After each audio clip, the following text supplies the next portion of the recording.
नमस्कार। आज हम एक बहुत ही दिलचस्प और प्राचीन कहानी सुनने जा रहे हैं। एक ऐसी कहानी जिसमें सच्ची भक्ति है, जलन है और एक ऐसा जादुई तोहफा भी है जो सब कुछ बदल देता है।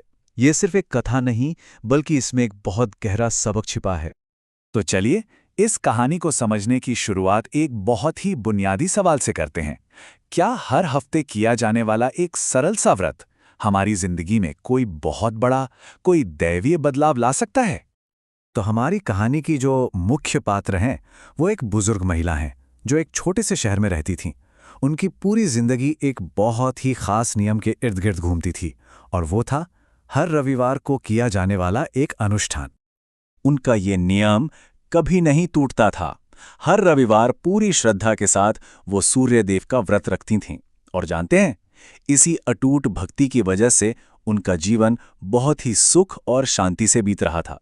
उन्हें किसी चीज की कोई कमी नहीं थी। पर अक्सर होता है ना कि किसी का सुख चैन, किसी की खुशी दूसरे लोगों को रास नहीं आती।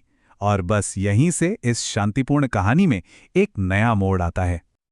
और यहीं पर कहानी में एंट्री होती है एक दूसरे किरदार की, उनकी पड़ोसन की।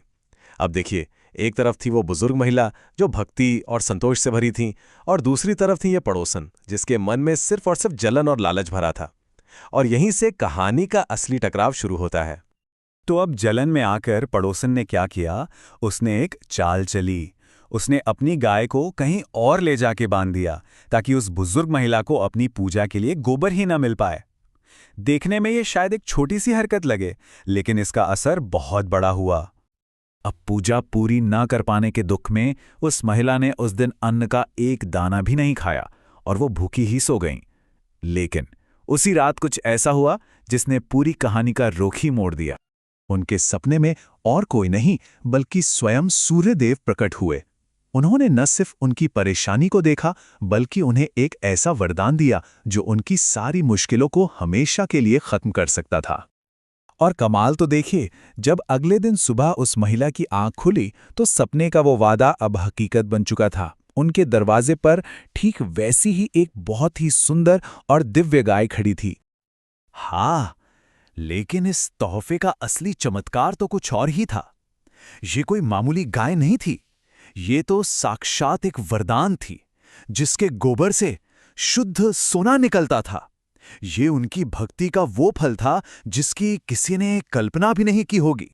तो जैसे ही पड़ोसिन को इस सुनहरे रहस्य के बारे में पता चला, उसकी जलन की आग तो मानो और भड़क उठी, और इस बार उसने एक और भी खतरनाक चाल चली।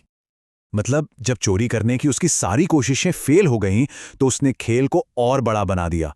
वो सीधे जा पहुंची राजा के पास और उससे उस जादुई गाय के बारे में सब कुछ बता दिया।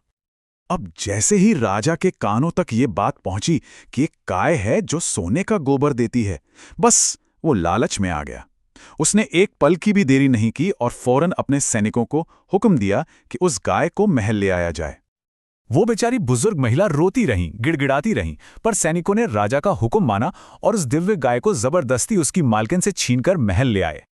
मगर महल पहुंचते ही पासा पूरी तरह पलट गया। सोने की जगह उस गाय ने पूरे महल को गंदगी और गोबर से भर दिया।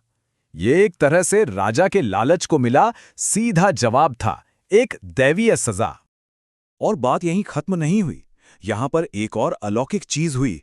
सैनिक और नौकर जितनी ज्यादा सफाई करने की कोशिश करते, वो गंदगी उतनी ही और ज्यादा फैलती जाती। पूरा का पूरा महल लाचार हो गया। अब इस दैवीय दंड को देखकर राजा बुरी तरह डर गया। उसे अपनी गलती का एहसास हो गया। उसने फौरन उस ईर्ष्यालु पड़ोसिन को सजा दी और खुद उस बुजुर्ग महिला के पास जाकर माफी मांगी और पूरे सम्मान के साथ उनकी गाय उन्हें वापस लौटाई। तो चलिए अब कहानी के आखिरी पड़ाव पर चलते हैं और देखते हैं कि कैसे एक अकेली महिला की आस्था की ये कहानी पूरे राज्य के लिए एक मिसाल और एक नियम बन गई। राजा उस महिला की भक्ति और उसके नतीजे से इतना प्रभावित हुआ कि उसने पूरे राज्य में ढिंढोरा पिटवा दिया कि अब से हर स्त्री पुरुष सूर्यदेव की कृपा पाने के लिए रविवार का व्रत रखेगा। और इस तरह कहानी के अंत में इस व्रत से मिलने वाले फायदे भी पक्के तौर पर स्थापित हो जाते हैं, ठीक वैसा ही जैसा उस बुजुर्ग महिला के अनुभव में देखा गया था। चाहे वो धन दौलत हो, संतान की इच्छा हो या कोई और चिंता, सच्ची भक्ति हर मुश्किल का हल है। तो आखिर में इस पूरी कहानी का सार क्या है? सीधी सी बात है कि सच्ची और निस्वार्थ भक्ति का इनाम जरूर मिलता है, जबकि लालच और जलन का रास्ता सिर्फ और सिर्फ बर्बादी की तरफ जाता है। ये कहानी आज भी हमें सोचने पर मजबूर करती है कि इस भाग दौड़ भरी जिंदगी में विश्वास और आस्था की असली ताकत आखिर है क्या।